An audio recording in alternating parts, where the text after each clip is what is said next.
The university is no longer just in crisis, it's actively collapsing. Schole IRL is a podcast dedicated to understanding the worlds people are building in its ruins already today. Each week, we explore the emerging experimental sphere of para-academia, with thinkers and builders doing the work to create spaces for communal study and knowledge-making alongside and outside the conventional university ecosystem.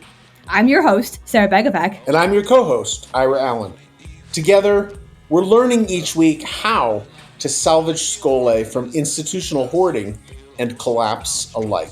Join us in reclaiming time and space for something like leisurely thinking outside instrumental ends. Schole in real life.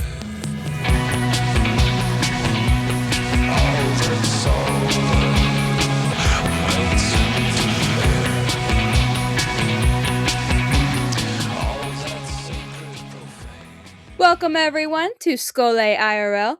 This week we are joined with John Roffe and Matt Keyter from the Melbourne School of Continental Philosophy and FOPA. The Melbourne School of Continental Philosophy, or MSCP, is an independent teaching and research organization established in 2002 by a group of mildly disaffected postgrad students from the University of Melbourne Philosophy Department. It was created in a spirit of resistance to the hidebound conventionality of modern-day university life, to the ongoing crisis of corporatist mentality shaping funding systems, grant allocations, research schemes, and teaching and assessment regimes. MSCP was created in a friendly spirit of non-conformity in reaction to this, inviting students and fellow philosophers to experiment with what philosophical thinking can offer outside the rigmarole of university procedure. MSCP offers short courses during the summer and winter university holiday periods and evening courses during the semester. They also run single-day research workshops in autumn and spring, organize reading groups, and work to encourage and support philosophical thinking in the community, keeping alive the very possibility of philosophizing itself. FOPA, or Festival of Para-Academia, is developing collective equipment for para-academia by making the platforms, vehicles, and events to grow knowledgeable publics. In other words, they're building the collective equipment for a new educational paradigm. Para-academia, put simply, is knowledge transfer outside of official state institutions, including lectures, seminars, workshops, talks, presentations, and teach-ins. They believe that the idea of how we experiment is the stake of learning itself. Para-academia is the generic ideal of education appearing within the social body. FOPA is taking a leading research, design, and advocacy role in this emergent and innovative sphere. Their vision is to realize an ecotone comprising the TAF, or Technical and Further Education, University, Arts and Cultural sectors in Australia. FOPA believes this intersection of human flourishing will be critical to the development of new forms of inclusive prestige and social belonging in times of diminished trust and expertise. John Roffe was the original convener of the MSCP and has been a long-time lecturer. He's the co-editor of Understanding Derrida, Continuum, and Deleuze's Philosophical Lineage, EUP, and the author of Badiou's Deleuze, Acumen. His work concerns 20th century and contemporary French philosophy, and he has published on a range of figures in this context, including Badiou, Deleuze, Merleau-Ponty, and Meillassoux. Matt Keyter undertook an education at the MSCP for more than a decade. He served on its executive from 2017 to 2025, and he now does work at FOPA. So let's get it started here with MSCP and FOPA. Hey, Matt and John, thanks so much for joining us today. Let's just jump right in. Can you tell us about what the Melbourne School of Continental Philosophy is, how it came into being, and what conditions do you think are making it both possible and necessary? I'll take this one, Matt. I suppose I was there at the beginning, so it's my responsibility to give this talk every now and again. It began in, I would say, 2001, although the first sort of main school, if you like, summer school as we call it, was in 2002. It sort of sprang out of a group of, you'll wait to hear, disaffected postgrad students, amazingly. Probably the kernel of the thing was the fact that we had these students had the same supervisor, a woman called Marion Tapper. And we used to gather every Friday afternoon, and she would smoke copiously in her office, and we would take turns talking about our work. And she did this horrible thing, which was, inspire us to take philosophy seriously. For shame. So, yeah, a problem to be sure. And what this meant was, after a while, we became eager and then annoyed that we couldn't teach this work that we loved. So we decided we would just do it. And so we kind of like found rooms in the University of Melbourne, squirreled away here and there, stuck up posters around campus, all that kind of thing, and began running these sort of 10-hour courses, 5 hours a day over a whole week kind of situation. Obviously, the University of Melbourne and Marion support was instrumental in the thing materially working to start with. So that's some of the structural and personal conditions. As the thing went on, it became more about the people who are involved with the committee or whatever you want to call them. It sounds sinister, but like the group that was responsible for pushing the thing forward. Often it was one or two people, to be frank. So we've been doing this for almost 25 years, and there's been very few times when the thing hasn't been actually very fragile in its material reproduction and ongoing, giving of classes and so on. One way to speak about that, and why not be frank about it, is money. But we've had no money almost at all until very recently. What changed? Sorry, what changed with that? We asked for some.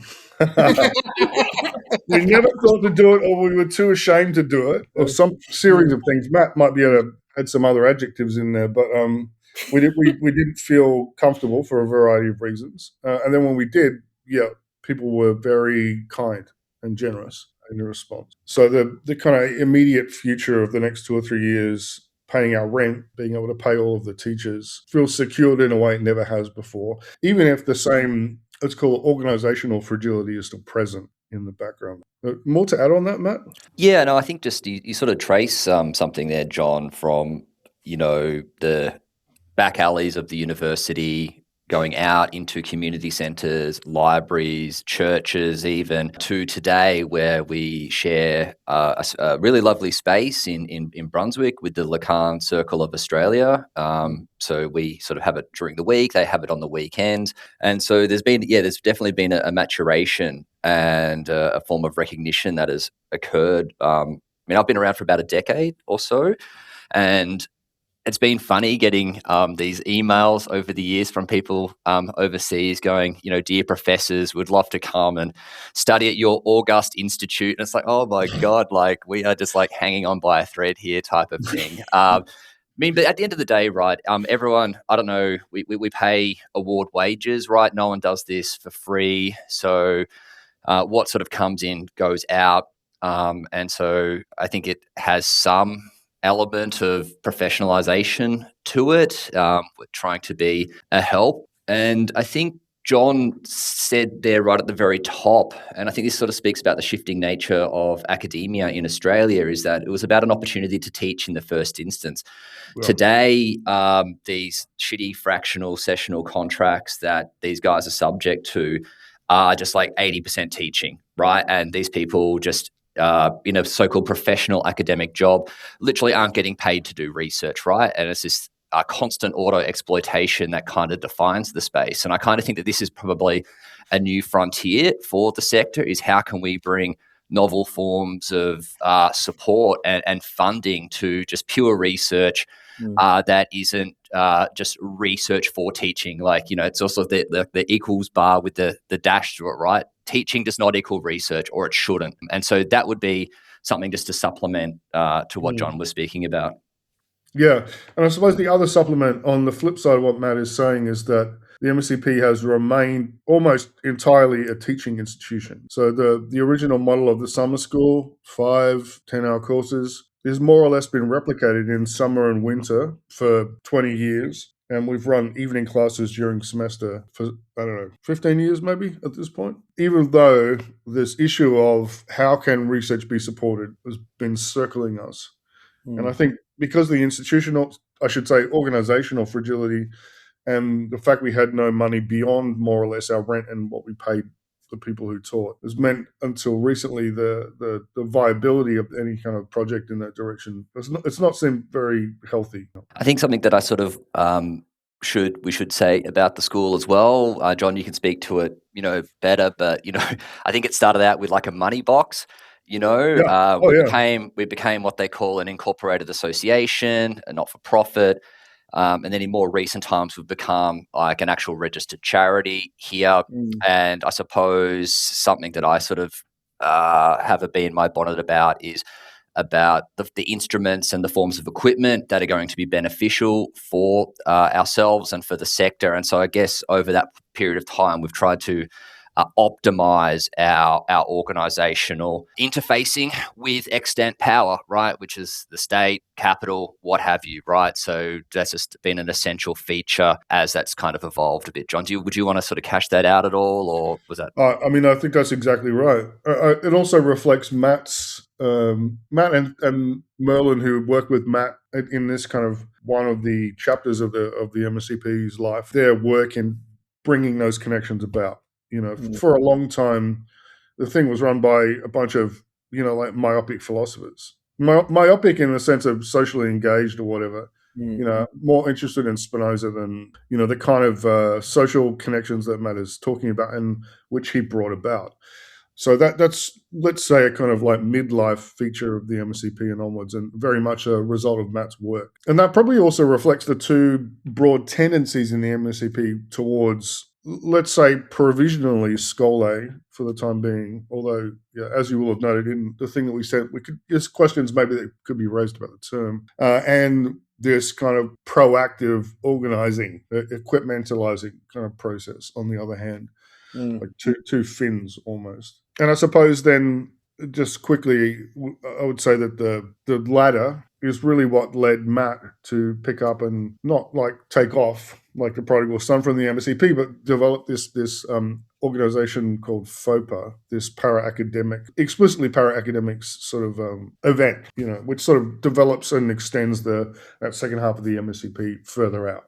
Yeah, and sorry, it's all going down memory lane here, guys. But the but look, to the MSCP's credit as well, right? That I think there was and has been a conscious intergenerational pivot that was planned and coherent. Another thing that the MSCP should be credited for is for to sound like Socrates or whatever, like midwifing other para-academic entities. There's like Parisia in Berlin, the Melbourne School of Literature here in Melbourne, for better or worse, myself and some of the stuff that we're working on at the moment. So it has been an engine and an incubator for the proliferation of projects. And I think that is probably, in my view, what the school should be most proud of, is that it hasn't been this, and it's been generous despite its poverty of means. Like, it's really seed funded a lot of these projects, and it's been really amazing over the course of time. And that list that you just gave, they're the ones that are still working. Lots of other things sprang up but weren't well suited to their conditions or well organised. Other versions of the Melbourne school model in other Australian cities were alive for a while. Yeah. And, the fact that they're no longer running doesn't necessarily mean they failed in any traditional sense either. So you're quite right, Matt. That's been a fairly important part of what the MSCP has resulted in. Yeah. Matt, could you talk to us a little bit more about FOPA, where it stands for and where you think it's heading?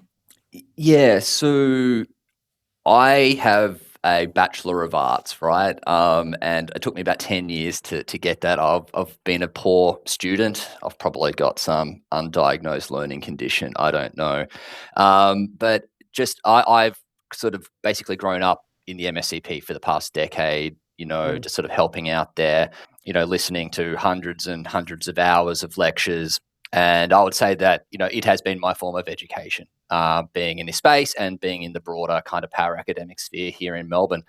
And so, just some observations were just that there is this sense of individualization and this sense of desperation that pervaded the scene, the peoples, the entities themselves, and that, effectively we needed to organize to feel that we weren't in it together. So the Festival of Para-Academia, FOPA, really, it's an organizing project at its core, and it's sort of hopefully John, you can speak to it. Hopefully it doesn't come across as any way determinative. Like, we've basically run 2 festivals now.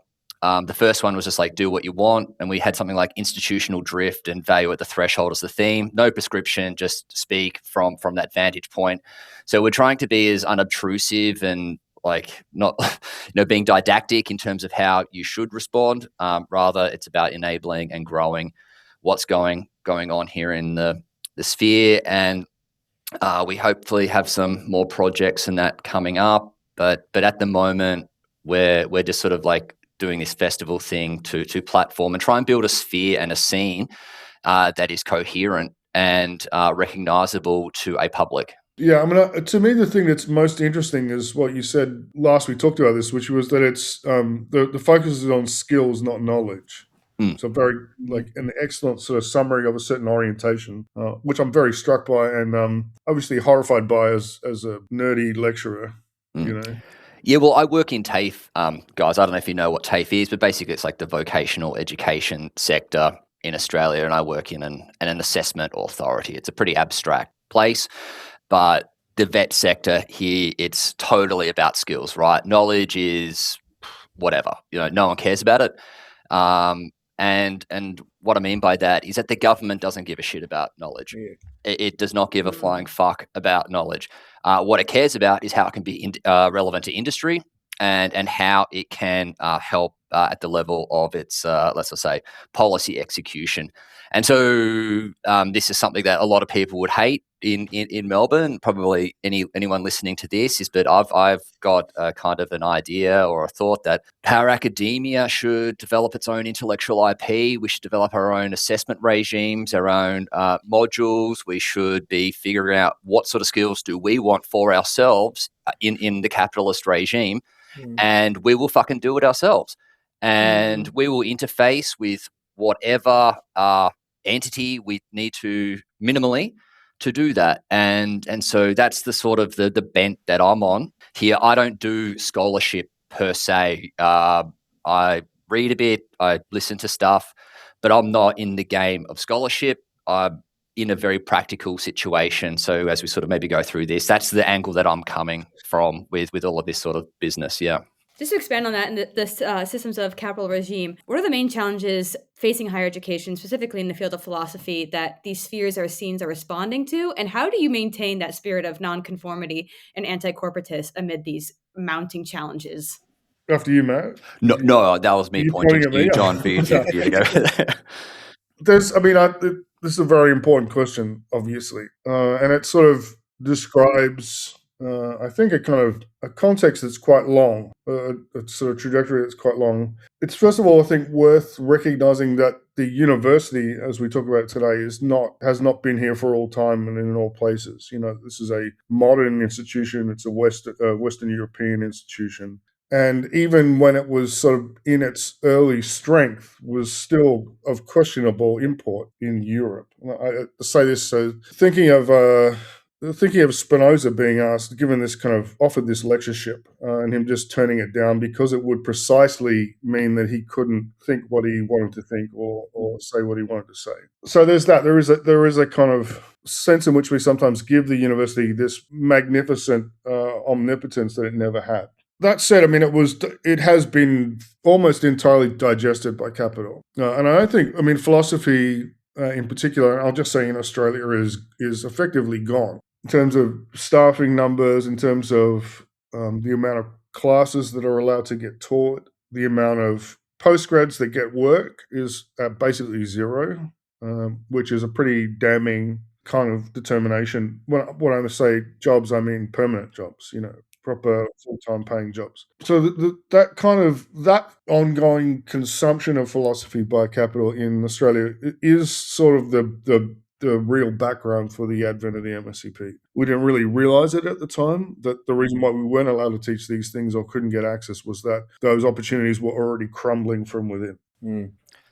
John, can I ask you a question about this sort of collapse of philosophy? How have you sort of tracked, I've never asked John this question, sorry, from like a kind of a pure, let's say a pure philosophical work into what you might even call now a more sort of critical theory oriented, multidisciplinary kind of mode that is maybe more concerned with praxis than and sort of like a form of basically high level journalism. Than sort of say the transmission of the concept and trying to understand that. Like, do you know what I mean by that? That sort of that shift in generation that's going on. I mean, I don't think that I am part of that latter movement that you talk about. That oh no, you're not. But I'm saying that I'd say broadly the scene is going that way. Yeah. I don't know what to say. I mean, honestly, I've been fortunate to be around people like you who have known what to do. I mean, because my unacceptably conceptual rage at this has basically involved me saying, that's it, I'm done with the university. It's dead to me. It's an all or nothing kind of proposition in my mind. So you could probably answer that question way better than I could. I'm not sure. I've been fortunate to be educated by people like you, Matt, in a kind of pretty rich way about what the ongoing effects of this digestion have been.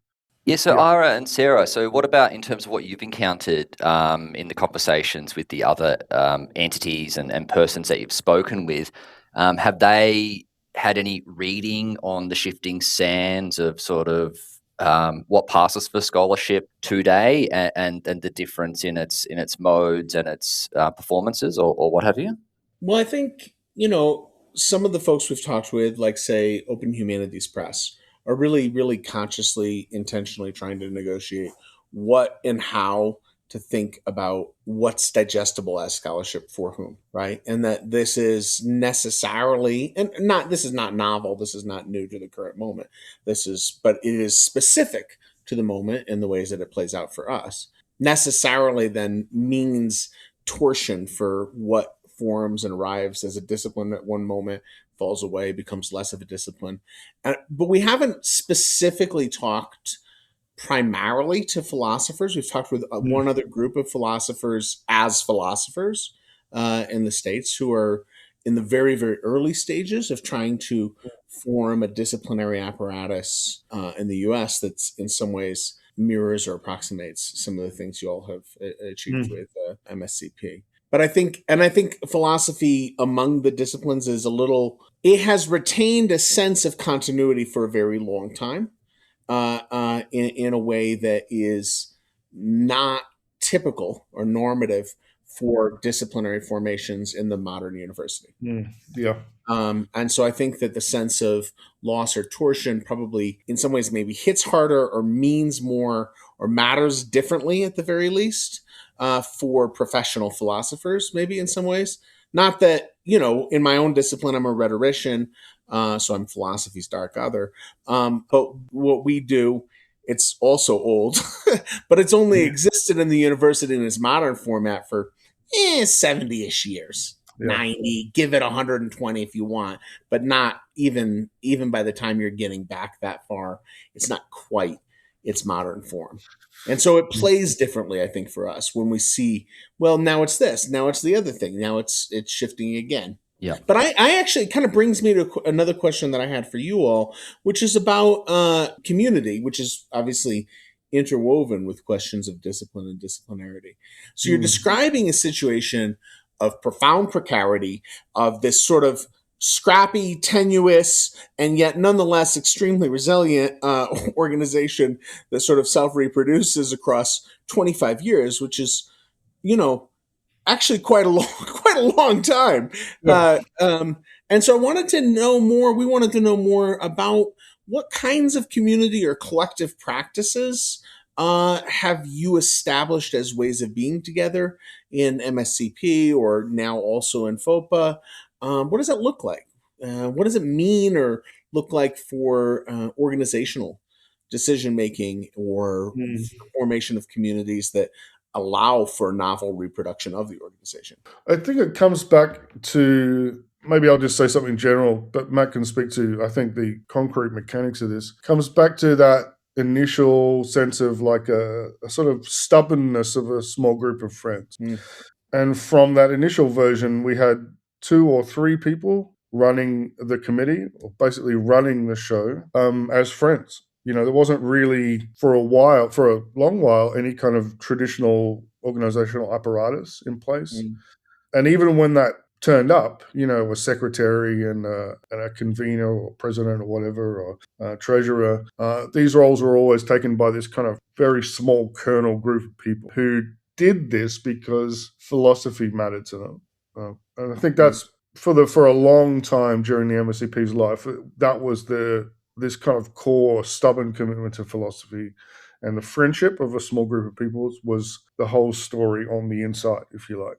And Matt was part of one of these little kernels, effectively the most recent of them, up until like a couple of months ago, really, Matt. Yeah, and so with the community thing, yeah, I've been around for about 10 years, and I've probably seen 3 or 4 generations of students go through there. These are just people that are doing postgrad or their undergrad. We have a huge sort of following in the say the arts cultural sector, in the labour or the union and political sector, and we have retirees and other professionals that just need to have something intelligent to attend in a kind of social kind of way. And so we have several thousand subscribers to our email. A lot of these people kind of perceive the MSCP as this kind of, as an institution, as something that would just subsist and persist come what may. And I would hope to think that that is true. And I suppose it's incumbent upon persons in these entities, ours, others, to actually try and drive that sort of that internal dynamism and passion, so that these things just don't fall by the wayside. Insofar as how community is developed, I mean, I'm going to throw John under the bus in the nicest possible way, but there are things like traditions, right? So to go and just have a drink after class. When John's ever delivered a lecture, it's always the last one's at his own house, and he cooks us food, and we have drinks together and have like an informal session. And I think these are important features of this sort of practice, is that there is this kind of, let's say, this formal component, but then there's this absolutely necessary informal component that is the social and human component. And I think it's what allows people to love what we do and what these entities in this space do, because it isn't just this brute utility to it. There is something inherently human about it. Yeah, I mean, that's well said. I like how I start out with the most bare bones organizational description, and you actually got the answer right there. Yeah, that's all true, and it would probably be worth saying as well that that kind of body of the community has several other kind of thick. What's the word here? There are like internal constituent bodies inside the body of the MSCP. People from the University of Melbourne, literature in particular, and psychoanalysis, and certainly a whole kind of raft of artists and art-oriented theorists. Well, I'm sort of doubling up a little bit what Matt said, but I mean to say that these sort of important rafts of the culture of the school have also got, they're not all coming from us. They also exist outside of the kind of teaching body and the administrative body as well. So we're supported in various ways by these groups of people who are a part of the community, even if they arise from sort of elsewhere. I just want to expand on that and this tension between formality and informality. What does it mean to you both to be a para-academic or belong to para-academia, and how do you form communities around that?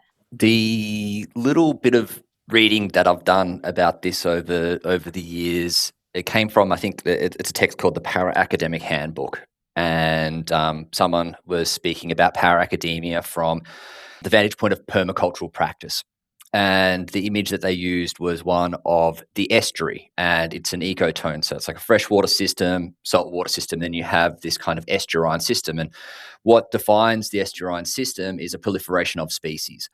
And so fundamentally, that is how I see para-academia. I see it as a blossoming and a blooming of mixing fields and spheres, and that there is no zero-sum thinking in this.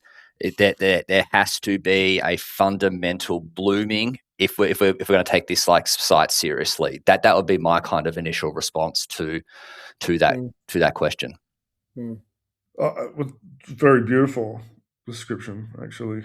I mean, I think for me, I just It doesn't mean anything in particular because I feel myself still attached to the ideal of philosophy, and the school, in the sense of Schole, that is still the thing that I cling to. And I without philosophy, there's no point to any of this for me. Matt has got a much more capacious, kind of. Oh, dude, yeah, I'm a fucking truther, right, or whatever, in this sense, yeah. So that's the truth, yeah. I would also be the truther in this thing as well, like the ride or die with this little flag, Anyway, it matters to me that it's happening because it's a way of shifting many important things outside of the corpse of the university. But one of those things is philosophy that, like a gallstone, awful metaphor, couldn't be consumed by this body and has been kind of pushed out, So it's a little rock sitting on hard, coarse rock sitting on this bank of the estuary that Matt's talking about. But it's among those other things for sure. Yeah, I'm not sure whether this is an appropriate time to bring this up, but I was away the weekend just gone with some colleagues, some FOPA colleagues, and we were talking about our next steps. And one of the things that we sort of spoke about a lot was around the idea of what we was calling technology transfer, right? That we need to do a stock take and a kind of inventory. We're already doing that. I mean, you guys are doing it. You've gathered this sort of stuff up, right? Yeah. I think more broadly on a kind of a global level, we need to do a kind of inventory. We need to understand what is our materiality, what stockpiles do we have, who's got the best tech, the best IP, whatever the hell you want to call it. And I think we need to just we need to work together to try and make that community more efficient and more effective in terms of doing what we're doing. So I don't know, that was a bit of a kind of a prescriptive point, but I think the contemporary university and a lot of contemporary individualism, right, is just this kind of protectiveness, this proprietary being that is just totally toxic all the way down. And I think this sphere, from my point of view, should be very much in that kind of, anarcho-communist kind of space. And, we should be big enough and bad enough to look after ourselves, right? But the sphere is what we should care about, in my view. It's not about us. It's not about any individual. It's about the space and what it can be for publics. And that would be my view about this question of para-academia and para-academics, is that we're nothing. We should be nothing. We should be the carers and the bearers of a possibility, and that is my view about the question. No, I love that, and it kind of goes into our next question too. Of what are some of the concrete collective practices or projects or collaborations that MSCP or FOPA are involved in or will be involved in that produce this bearer or care of spaces for philosophy and for thinking for the sake of thinking that are outside of or maybe push beyond the traditional academic form. Well, with FOPA, sorry, John, just as a quick example. Yeah. So we've effectively partnered with what's called an ARI here in Australia. They're called artist-run initiatives. They have a very interesting history, which I think actually parallels where para-academia is today. They sort of started in the late 80s, early 90s. We could learn a lot, I think, para-academia from the ARI sector, at least in the Australian context. So we've partnered with Seventh Gallery. We have a not a formal partnership, but like a moral partnership with this beautiful new community centre in Brunswick called Ballum Place. And so really what we need is space, right? We need, and there is an emerging archipelago of para-academia here in Melbourne. That is situated, that is sited, that does have forms of resistance, that is prosecuting programs, and that can only become more coherent moving forward. I think we're only at the very beginnings of a form of sort of organisation within this sphere, and that's just sort of in terms of that collaborationist stuff. I mean, John, there's like we like the MSCP.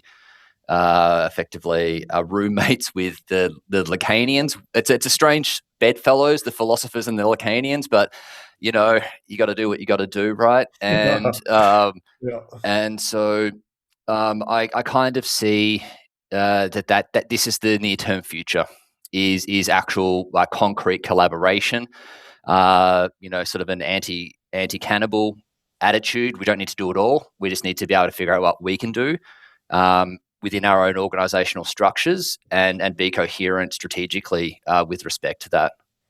I mean, I think the MSCP quite quickly became a very traditional philosophical instrument. I don't think the things that make it stand out now are the things that make it stand out from the contemporary university. But the idea of a philosophy school and then of teaching, and even teaching in long form lecture format, like someone talking for an hour and then questions and then another whole hour, which has been basically kind of chewed up and spat out by the modern university. The MSCP is effectively maintaining older traditions that, at least in our view, support the ideals of philosophy teaching. So it's not really novel in the same way as the movements that Matt is talking about. It's novel in persisting to hold on to the elements of old-fashioned philosophy teaching because we believe in them still. We believe in them still. And that's not to say, we don't have room for anything else. Whatever format someone wants to teach a course in, totally up to them, right? But it seems to me that that's the thing I'm most struck by is this kind of maintaining a grip on something that we believe in rather than introducing something new in this regard. In terms of practical, concrete practice level questions, yeah. So I think in this regard, FOPA is much more novel and innovative, but they fit together pretty well, I think. Yeah, no, John, that's totally. It's a totally great point about what the MSCP is like. So I don't know if this is too inside baseball, but I think over the years, let's sort of say persons have reached out to the MSCP to provide opinion about matters, and it hasn't, has it, John? It's just it has just done its thing, and and for God's sake, if we had have actually produced some communique about whatever the sensation was at that point in time, it'd be quite an embarrassing history of communiques, I would have to say. And so this is just a weird way to reinforce your point and to make that contrast with whatever I'm banging on about is that I think it's sometimes good to be quiet. I'm talking about not shutting up on one hand, but then there's also this power in just being what you are and not actually being subject to the winds of the moment. And I think the MSCP has been like the only example that I can really think of that hasn't bothered to, I don't know, shout from the rooftops about X, Y, or Z. Yeah. Yeah, this is really interesting because it dovetails in some ways with our focus for the pod, which is at the end of the day, we're wanting to know where to Schole what we think of as a certain kind of moral intuition about how to spend resources, right? Where does Schole happen? And it's really interesting to me to hear the tension, like productive tension between sort of a maintaining and a novelty impulse, and the ways in which maintaining something becomes novel under conditions of ruination and then drives the production of new things, both other outposts, FOPA, the Parisia, the various kinds of collaborations. So I wanted to ask, and with the caveat, I know you're both a bit skeptical, or at least somewhat skeptical, one of you is, of the word Schole. But with trepidation, I will nonetheless ask our defining question, which is, what does that word mean to you? This word that's somewhere between scholarship and schooling, but rooted in leisure. And are there ways in which MSCP and FOPA hold space for versions of it? What does or would it mean to keep open the possibility of philosophizing through dispositions or modes of leisure not colonized by capitalist temporalities and rhythms of labor? John, I think this is you here. Yeah, I mean, obviously, I'll put my hand up. Yes, it's me that's banging on about has concerns about this concept. They are rooted in the kind of origins of the word in Greek philosophy, right? In Plato and Aristotle. I mean, I think the way that it appears in Plato's Phaedo is sort of definitive for philosophy in a certain way, that it's attached to leisure. The capacity for thinking requires the death of the body, effectively. So there's this kind of dualistic setup that we can't even get any goddamn time to think, because the body's always rattling around and provoking and getting in the way and stuff. And I think that's borne out in Aristotle in a kind of socio-political way as well. The idea that we need to separate out thinking from the polis, if you like. That tendency, that conception of leisure, of Schole, is something I feel quite hostile towards. That said, and thank you, Matt, for telling me to shut up a little bit about this in earlier drafts of the email that we sent you. Did you send us a fuck you email? No, I totally didn't. No, I totally didn't. But I maybe said that it spoke of my displeasure more strongly than I should have. Anyway, it made me think of a couple of things, and one of them is, Foucault in his late work. He starts talking about curiosity. Why did I write on this thing? Because I was curious. And curiosity in that sense has something in common with, I think, Schole in the classical sense.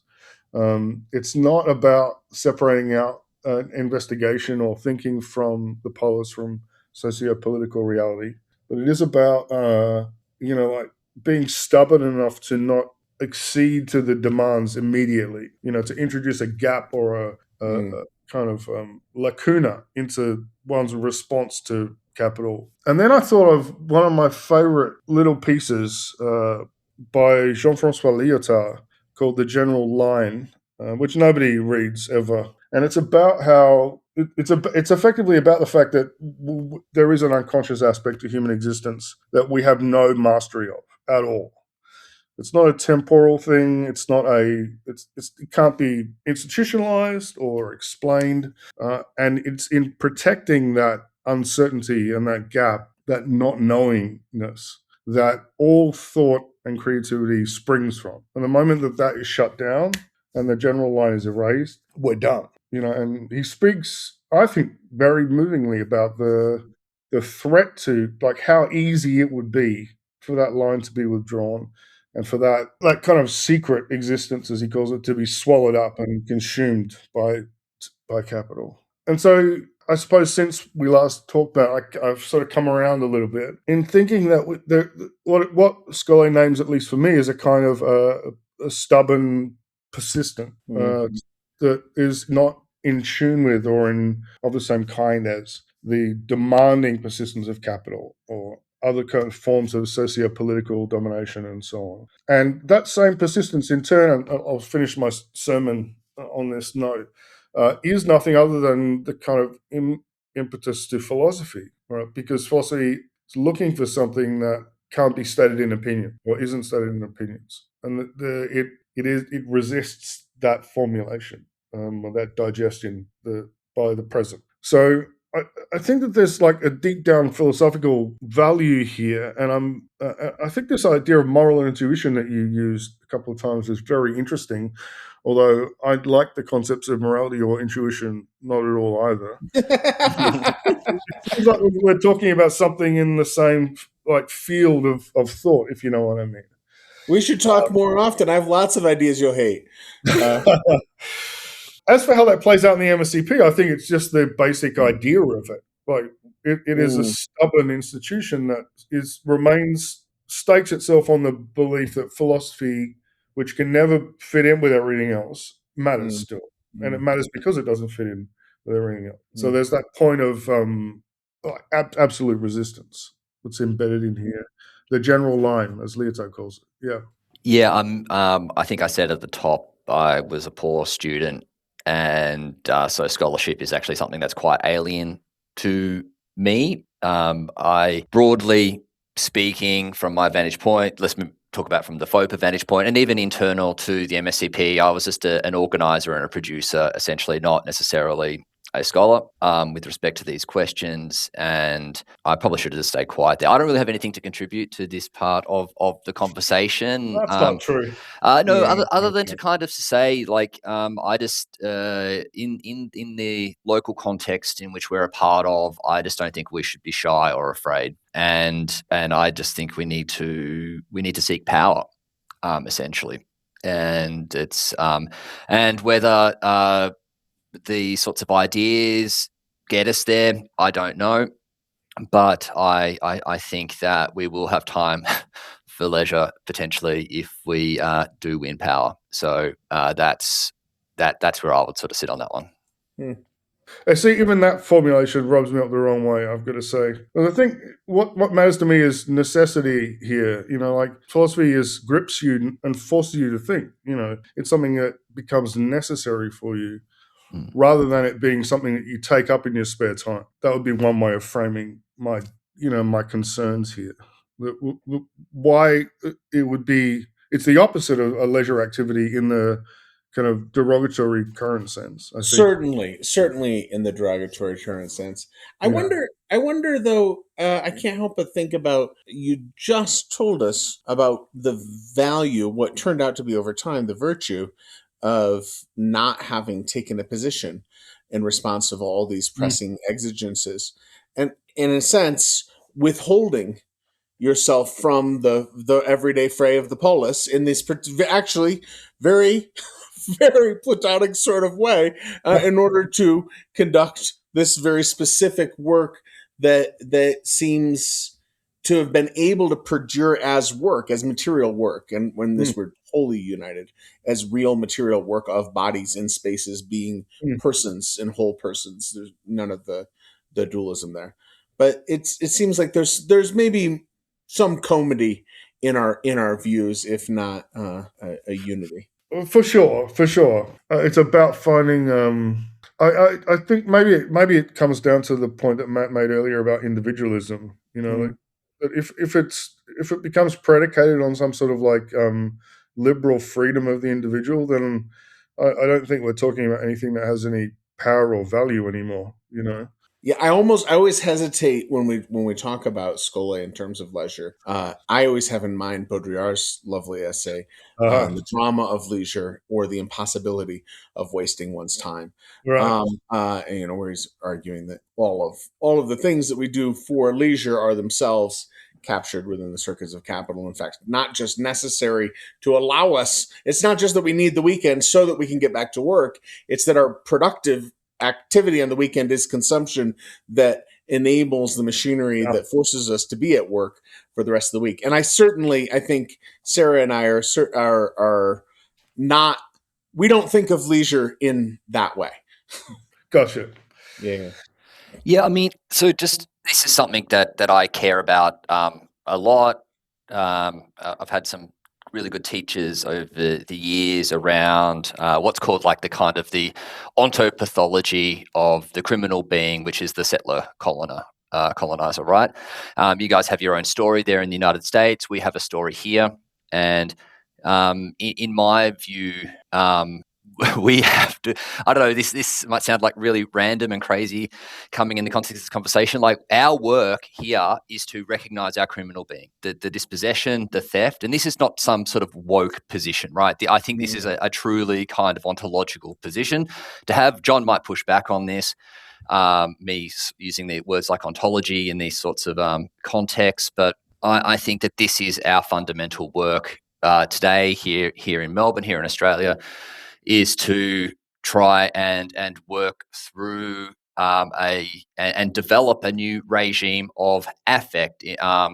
So rather than sort of growth, development, efficiency, these sorts of things, we have surrender, envelopment, a new set of ontological affects that are able to provide a potential reconciliation, and that reconciliation would be multifactorial, our relationship to land, waters, all of this sort of business. And so I suppose when it comes, so I don't know, I feel like we, from our vantage point, in terms of some of the concerns that are like quite present in the Melbourne scene, is it's actually working through this criminal being, this ontopathology that defines our very situatedness in this country. And there's no possibility of justice until we can kind of collectivize a new set of affects in the language that I use. No, I completely agree with all of that, except for the use of the word ontological, obviously. But 100%, it seems an unavoidable truth in Australia today. Yeah, and probably lots of other places. But Just to expand on that even more, given a kind of basal criminality to all of our shared endeavors, how do you imagine a future of learning spaces beyond the university? And are there other spaces you take inspiration from or maybe hold as cautionary tales? I mean, for me, and the sort of the FOPA aspect is you look at the history of radical projects, and generally what happens there is a form of burnout. Let's sort of say the cult core evaporates. And a part of our ideation around the project is to try and develop equipment and systems of care for the sphere as such, so that the projects that are current and the projects that we hope to emerge are going to have forms of support that otherwise, let's sort of say, radical projects usually suffer from their absence, and that kind of that entropy and that collapse that sort of emerges from that. And so I think there are lots of lessons from the history of I hate the word pedagogy, but like radical pedagogy, and I think we need to learn those lessons and develop. Anyway, we're on the caper of developing a program around trying to support the proliferation of radical projects, rather than maybe necessarily having our own radical project, as it were. I think that would be something that I would say in response to your question there. So like some examples of that is like just off the shelf stuff, like the festival, for instance. Gather up your entities in your local town.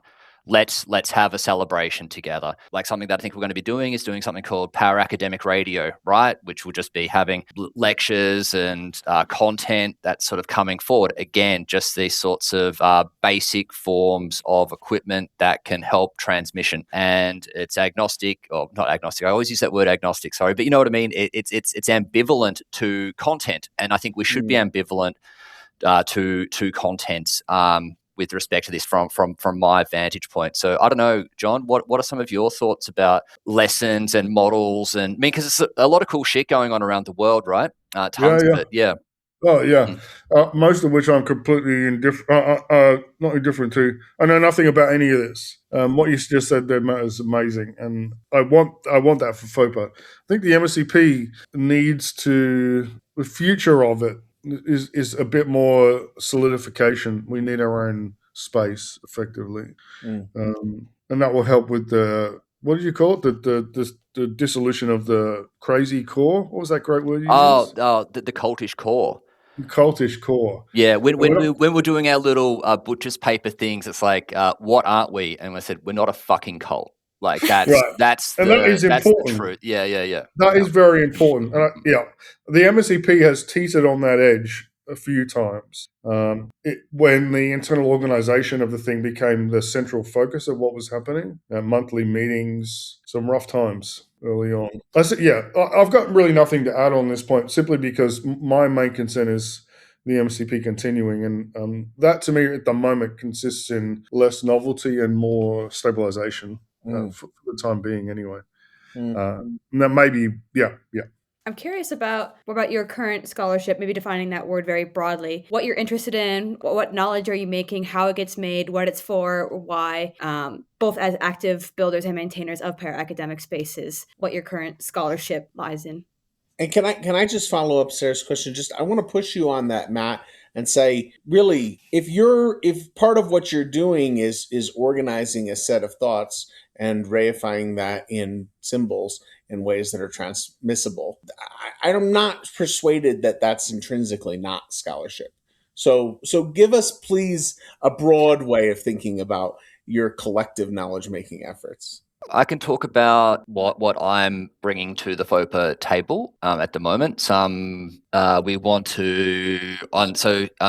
colleagues, Lucy and Dario, we're going to. So there's an emerging sort of contemporary art practice called performative lecture. We want to do more work in that space. They hated me when I sort of say this, but bringing like thinkers and makers together. It's such a ridiculous opposition, but basically we want to take that very seriously. We want to take this idea of performative lecture very seriously, because I think I don't know what you think of a lot of artists I think they could maybe read a few more books. To sound like a real bitch and bastard. I'm sorry there.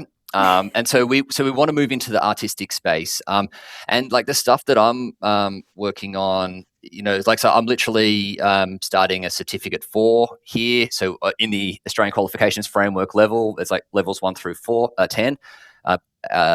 Doctorate being a 10, so I'm doing a Cert 4 in training and assessment, which is the necessary qualification you need to teach in TAFE. Now, I don't intend to be teaching in TAFE anytime soon, but rather I'm trying to develop a skills profile with the project team so that when we maybe try and have conversations with state ministers, federal ministers, we are going to be able to present a profile collectively that is relevant to, let's sort of say, the imperatives of government. And I don't want to bring it back to this is the core concern, but basically we don't want to be the passive receivers of the crumbs that they give to the arts and cultural community, right? We want to be active, powerful agents that are engaged in the social field. And I think we need to do that, or at least I think that we need to do that through an interfacing with the vet sector. And basically, we want to start effectively what is a public arts college, a decentralized public arts college with flip funding models that has this sort of minimum interface with the TAFE sector as a kind of a credentializing authority, right? It's our own IP, it's our own forms of assessment, and that this is where a lot of my thinking and research, so to speak, is happening at the moment. There is pushback within FOPA about this angle, right? People wondering why this is something that I'm really quite obsessed about, but that's just me, and that's fine. Like, we need the census within these programs because we need to take, again, sorry just to be sounding like some sort of rampant sort of half-baked politico here, but we need to take the struggle back to these people because they've fucked us. They've fucked the system. They're fucking our students. And so we say, fuck them. We'll do what we fucking want. And that's what we need to do. And we can't be shy in this, because literally at FOPA 2, like one of our little slogans was no credentials, only new orientations. And and here we are, me talking about this whole programmatic about credentials, but it's like for us and why. So for instance, right, you are on a board of an arts and cultural entity, right? You're not getting paid. You're doing it for the love of it. You're in your shitty job. You got some middle manager that can't fucking organize a meeting, can't manage a budget. And what are you doing? You're running an arts organization. You have a set of skills and profiles that make you a more effective worker, organizer, manager than half of these bozos that sort of run the place. And I think the, broadly speaking, arts cultural sector can mount a case for a set of relevant skills that we can own for ourselves as we interface with these people in everyday society. So that was a rant, I'm sorry, but that's sort of where my thinking, my reading, my sort of research, so to speak, is at in this. How do we interface with the skills that are demanded in any kind of capitalist economy, and how do we do it on our own terms? That's such a good summary. I mean, I don't really have anything to add on the level of what Matt's talking about at all, because my research is just philosophy. It doesn't pertain to the operations of. Whoa! I'm sorry. I'm so sorry, John. I've got to interrupt you. If your research is the research that you're doing in philosophy, and you are one of the anchors of a 25-year school of philosophy, I think it's entirely fair to say that it's intrinsically relevant what your research is. Tell us what it is, please. I mean, of course I will, yes. So I suppose it's easiest to say that I have 3 books on the go. One of them is I've made the huge mistake of writing a book and then calling it Volume 1. So I'm on the hook for Volume 2 of the works of Gilles Deleuze, which is an awful thing to have done to myself. I'm writing a book about a great American filmmaker called Hal Hartley. Films I've adored for decades, and I haven't been able to figure out why they're so powerful until very recently. And so that is my current project, and that's really a delight. And then on this, further down the track, is this book that Matt sort of has been part of provoking me into working on a book on the nature of surfaces, which is obviously the most abstract metaphysical concept you could possibly imagine. And one of the reasons why I feel there's such a big gap between that and, teaching 12 weeks on Spinoza, But I take your point. There's no way of sort of ultimately distinguishing all of these things. I enjoy being a student of all of my contemporaries, and by that I mean not just the everyday contemporary, meaning the word contemporary, but the history of philosophy. Being the student of philosophy is a part of being a philosopher, and that's nourishment and orientation, among other things. And I wonder, in that vein, who are some thinkers, scholars, older or contemporary or both, that you think our listeners should be reading right now, and why?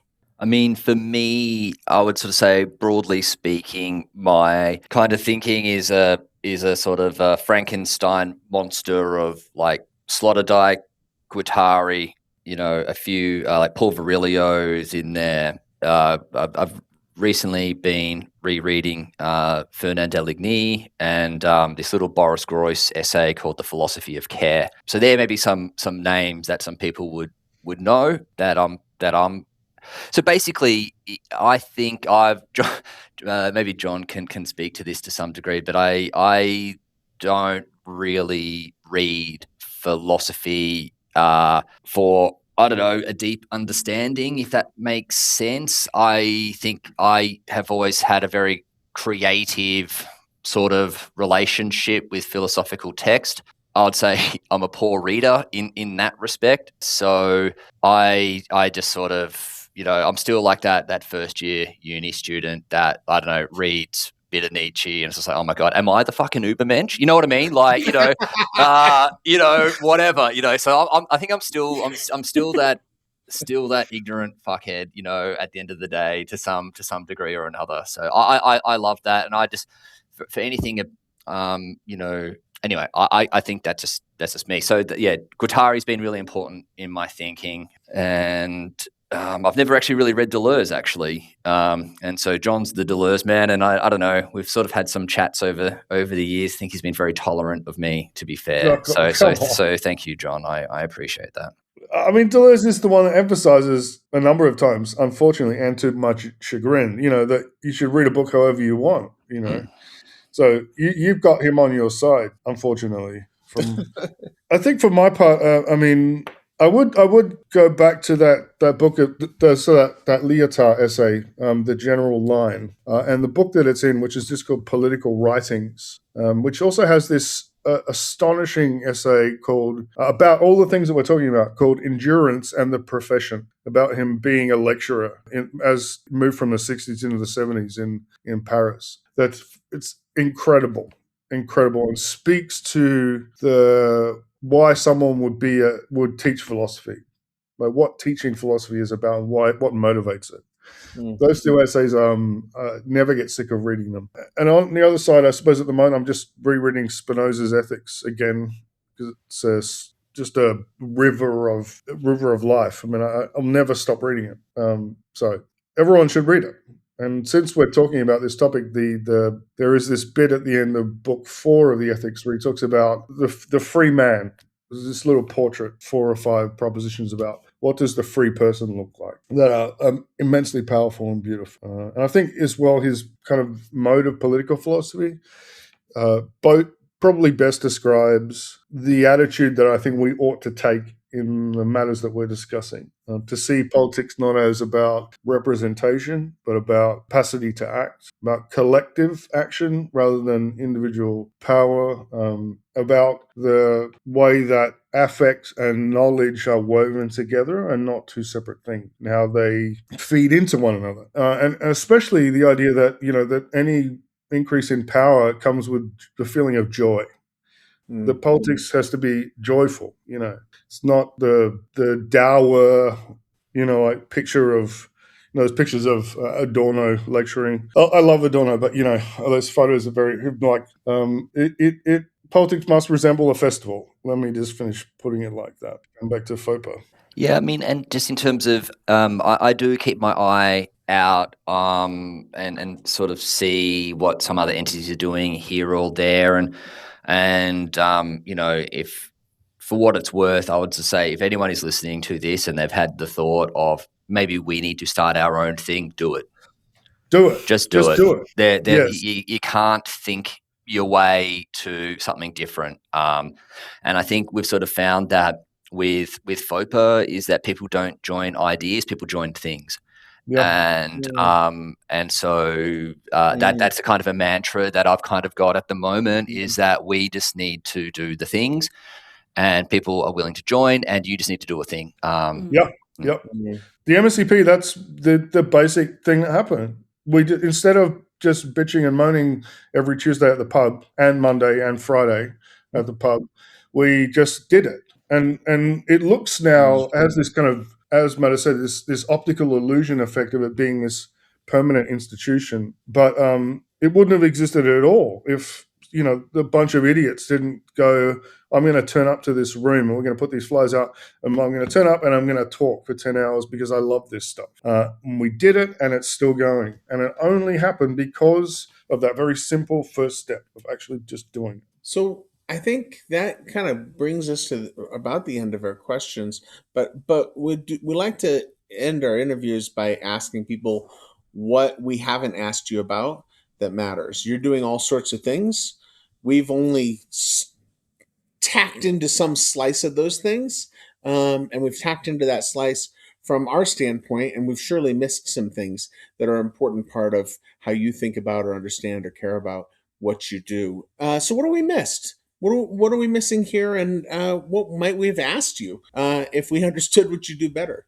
Yeah, I think one thing that I would like to say as for me from a sort of a capstone aspect is that the form of training that goes on in the university is utterly essential, and without that, I think we would be in a fair bit of strife. In my observation, I don't think power academia has sufficient capacities to perform the training that it's not strong enough yet to produce the conditions to sustain itself at the level of the training required to produce the work that we're talking about here. So I'd just like to sort of say that I still, despite the fact that I might have sounded a bit against the university, that it's still a very important site at the level of training. And I don't know if you guys want to jump on that at all, but for me, I just sort of would like to sort of say that with respect to the FOPA project, my own personal experience of sort of like growing up in power academia, as it were. There is a different sort of acquisition, I would say, within power academia than colleagues of mine, friends of mine who now PhDs, postdocs, all of that sort of stuff, that have also maintained a connection to power academia, but have undertaken that formal training, let's sort of say. And so I guess that maybe gets back to that estuarine point before, but I just don't think we can do away with university just yet. Yeah. I mean, I don't agree, at least from philosophy's point of view, because what's being taught as philosophy now is awful, garbage, and not only that, it's not being taught properly. So I think, and this may be a specific to philosophy thing, I'm not sure, Matt. I take your point 100%, right? I just don't think that if you look at a philosophy course, you'd come away thinking that anyone could be prepared by that course of study. No, I would agree with that, yeah. Yeah, go through a whole degree not learning very important specific things. For instance, people thrive in philosophy in spite of their disciplinary context in the university rather than because of it. So there is something interesting here, paradoxical. Yeah, I mean, so I guess maybe the bit that wasn't sort of really articulated there was so here in Australia we still have somewhat effective unions. There was a pretty big win a couple of years ago that basically got rid of the kind of the worst excesses of casualization. But then everyone got bought in on these sorts of like slave contracts where you're doing like 5 tutes a day or God knows what they're doing. You know what I mean? Just like wall to wall abuse, like listening to first years be quiet, right? So I also think that there's a real necessity of those within the university to actually continue to organise, to actually demand more and better, that this kind of passive unionism that permeates a lot of the university, I think, is really unproductive. That there is a massive symbolic power within the university that if there was a general strike, for instance, within the university sector, that would be alarming.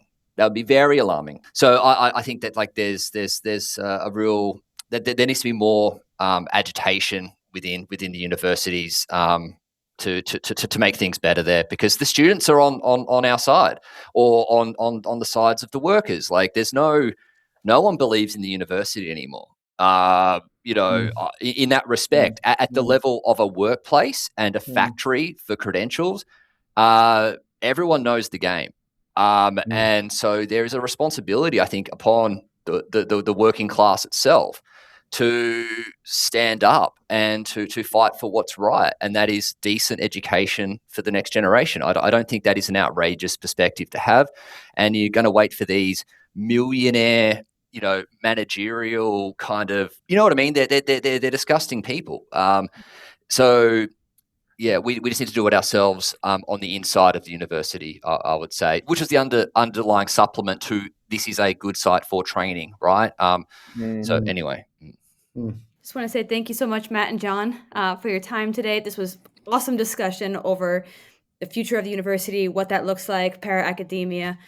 Really grateful for your time and your work and trying to salvage a sense of thinking and inventing something in the world more generally. So thank you both. Thank you. Thank you, Sarah. Thank you, guys. Thank you, Ira. Thank you very much. Thank you once again to John and Matt for joining us this week on Schole IRL, a podcast that really started out of this need to be a fellow carer and bearer of new possibilities for collective thinking and learning. And I have to say, it was a full circle moment for me when Matt mentioned the Para-Academic Handbook, because it was one of those texts that inspired this pod, especially the chapter on permaculture design that describes para-academia as this sort of estuarian system or a proliferation of species, a sort of blossoming and blooming of mixing fields and spheres. We wanted to reach out to people who are creating a space for Schole out of this blooming sphere and see what is possible for sites of learning and thinking amid challenges facing current university ecosystems. John talks about how Schole names this kind of stubborn persistence that is not in tune with or in the same kind of demanding persistence of capital or other forms of sociopolitical domination. And I feel like throughout this season, there is this sense of stubborn persistence of trying to salvage a sense of Schole. And this sense of, you could be doing this. You could be part of what constitutes what collective learning and thinking can look like. As Matt said, para-academia should develop its own intellectual IP, its own assessment regimes, its own modules. We should be figuring out what sort of skills we want for ourselves in the capitalist regime.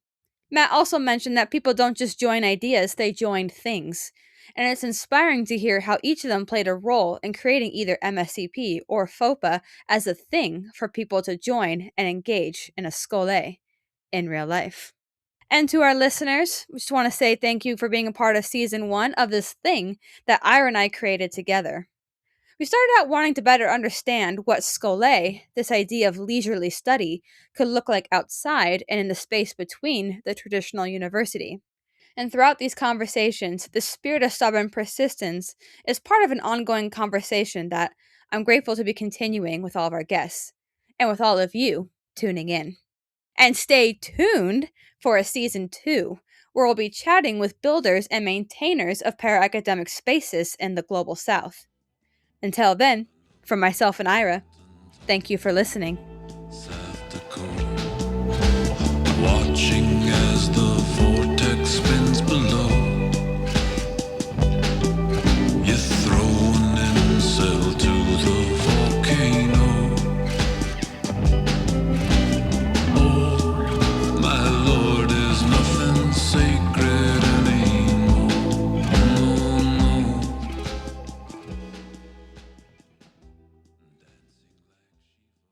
Thank you to Devin Church for making music available from his album, All That's Solid Melts into Air.